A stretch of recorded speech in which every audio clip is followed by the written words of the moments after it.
Finally Venom let there be Carnage का trailer आ चुका है और आप लोगों ने देख भी लिया होगा। वैसे तो इसका ट्रेलर और मूवी पिछले साल ही आने वाली थी, लेकिन कोविड के कारण यह मूवी को डिले कर दिया गया और जो सोनी पिक्चर्स है वहाँ इस मूवी को थिएटर्स में ही रिलीज करना चाहते थे। सोनी पैसों के मामले में कभी भी कॉम्प्रोमाइज नहीं चाहता है। तो आज मैं इस वीडियो में आप लोगों को कार्नेज के कुछ अननोन बातों के बारे में बताऊंगा जो कि आप लोग नहीं जानते होंगे, और जानते भी हो तो देख लेना, क्या बता उनमें से कुछ ऐसी बातें निकल के आ जाए जो कि आप लोगों को नहीं पता होगा।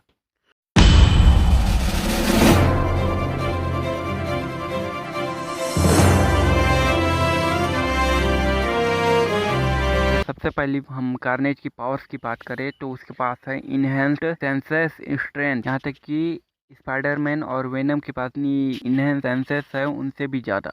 रीजनरेशन कैपेबिलिटी भी वुल्वरिन जैसी है। तो सबसे पहली बात आ जाती है Cletus Cassidy is already a brutal killer. जैसा कि हम लोगों ने कॉमिक्स और वेनम के ट्रेलर में देख चुके हैं कि कार्नेज कितना ज़्यादा डेंजरस है, साइकोपाथ है, और पावर की बात करें तो बहुत ही ज़्यादा पावरफुल है। और कैसिडी की बात करें तो उसकी जो चाइल्डहुड है वह कुछ अच्छी नहीं बीती है।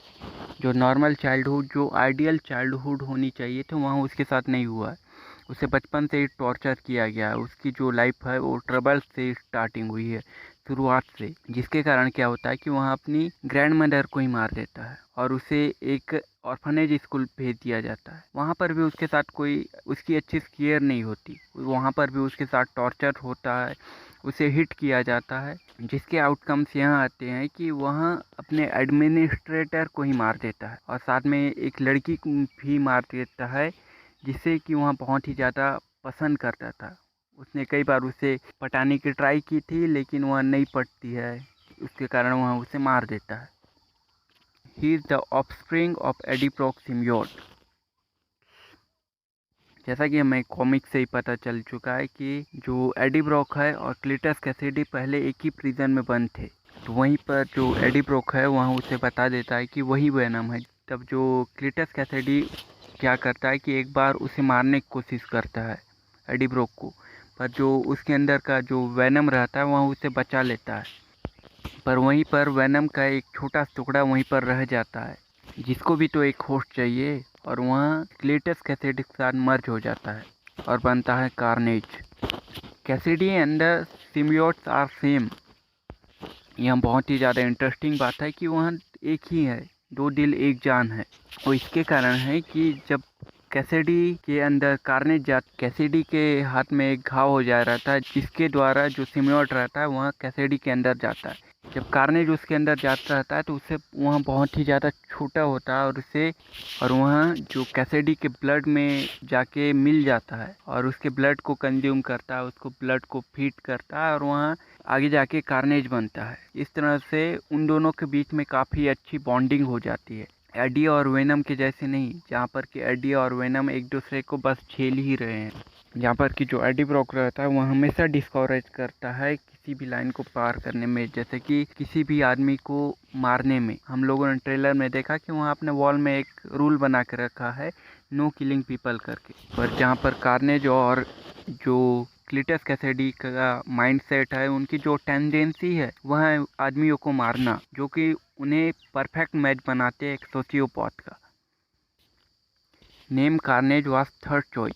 अगर सबसे पहले हम लोग कार्नेज का मतलब समझे तो एक टाइम में बहुत ही ज़्यादा लोगों को मारना, और काफ़ी फिट बैठता है यह नाम भी कार्नेज पे। पर यह ओरिजिनल टाइटल नहीं होने वाला था, इसे कुछ और नाम देने चाहते थे। पर जो डेविड मैकलिन है, जो कि एक कॉमिक बुक राइटर है और क्रिएटर भी है कार्नेज का, उसे कुछ अलग चीज़ करनी थी। उसे उस किलर का नाम ऐसा रखना था जिसके नाम में ही हरामीपन दिखे, उसके नाम में ही सेंस ऑफ मॉरलिटी ना रहे, कोई भी सिंपैथी नहीं, कोई भी रिमोर्स ना रहे। वेनम भी पागल है लेकिन जो एडी ब्रॉक है वह उसे कंट्रोल में रखता है। तो इसके लिए फर्स्ट नाम चॉइस किए थे कैओस कर, पर यहाँ विलन के लिए एक सूटेबल नाम नहीं लग रहा था। उसके बाद सेकंड नेम चूज़ किए रेवेज। वैसे तो वे राइट ट्रैक में थे, लेकिन जो कैसिडी के पर्सनैलिटी है वहाँ इसको फिट नहीं बैठ रहा था, तो वहाँ उन्होंने लास्ट इसके लिए नेम चॉइस किया कार्नेज, जो कि कैसिडी के पर्सनैलिटी के लिए भी काफ़ी अच्छी चॉइस थी। Carnage created originally going to replace Venom, Carnage को वेनम के एक डार्कर वर्जन के रूप में क्रिएट किया गया था, जहाँ पर कि इसका फर्स्ट अपीयरेंस हुआ था अमेजिंग स्पाइडरमैन इशू 400 में। पर वेनम और ब्रोक की जोड़ी काफ़ी ज़्यादा ऑडियंस को पसंद आ रही थी, वे काफ़ी ज़्यादा फेमस हो रहे थे और क्रिएटर भी नहीं चाहते थे कि इसको इतनी सक्सेस के बाद इसे ऐसे ही मार दिया जाए, इसलिए वे लोग नया सिम्बायोट क्रिएट करते हैं कार्नेज। कार्नेज भी बहुत ही ज़्यादा फेमस हुआ, पर वह वेनम को रिप्लेस नहीं कर पाया। कार्नेज वेनम का ही एक साइकोपैथेटिक वर्जन है और उसके अंदर कोई भी सेंस ऑफ मोरालिटी नाम की चीज़ नहीं है। इस वीडियो को हम लोग यहीं पर एंड करते हैं। आप लोग मुझे कमेंट करके बताओ कि आपको इन पॉइंट्स के बारे में पता था या नहीं, और यह भी बताओ कि आपको वीडियो कैसी लगी। अगर अच्छी लगी होगी तो आप लोग चैनल को सब्सक्राइब कर देना, और मिलते हैं एक नए वीडियो के साथ। तब तक के लिए अपना ख्याल रखिएगा। I say either, you say either, I say neither. Excuse me.